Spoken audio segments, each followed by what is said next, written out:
रमाकांत शर्मा जी गाजियाबाद से। श्री हरिवंश। जी हरिवंश महाराज जी।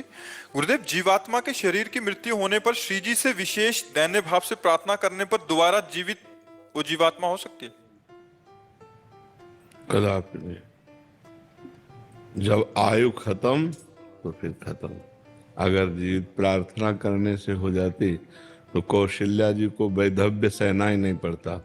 जिनके पुत्र राम जी हैं, दशरथ जी को जिला देते, नहीं ना।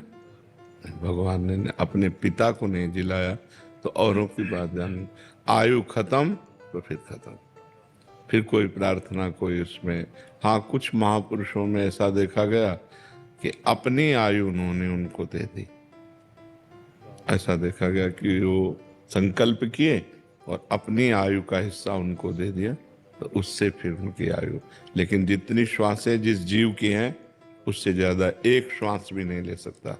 यहाँ का क्रम है, जो विधना ने लिख दिया, छठी राव के अंक, राय घटे न तिल बढ़े, रहुरे जीव निशंक। नहीं, बड़े बड़े भक्त जो है ना, वो अपने भक्तों के लिए भगवान से प्रार्थना करके उनकी रक्षा कर लेते। लेकिन आयु जहाँ समाप्त तो समाप्त। भगवान ने अपने वंश को भी नहीं बचाया। 88 करोड़ यदुवंशी आयु समाप्त तो आपस में सब लड़ करके और शरीर पूरा कर दिए। तो जहाँ जिसकी आयु पूरी होनी है उसे नहीं बचाया जा सकता। आपके पास कोई उदाहरण है कि बचाया जा सकता है?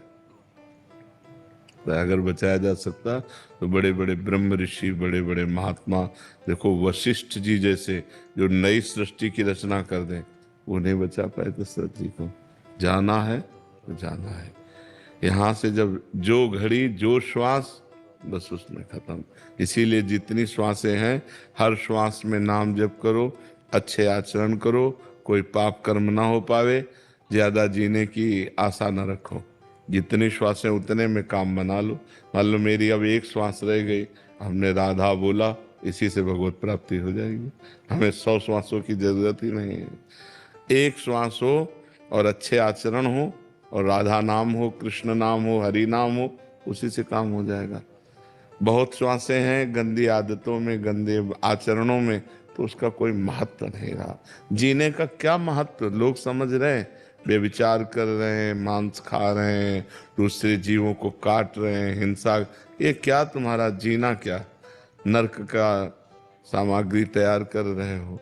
अगर एक श्वास भी है तो अच्छे जियो, राधा राधा राधा, दूसरों को सुख पहुंचाओ, दूसरों का मंगल करो।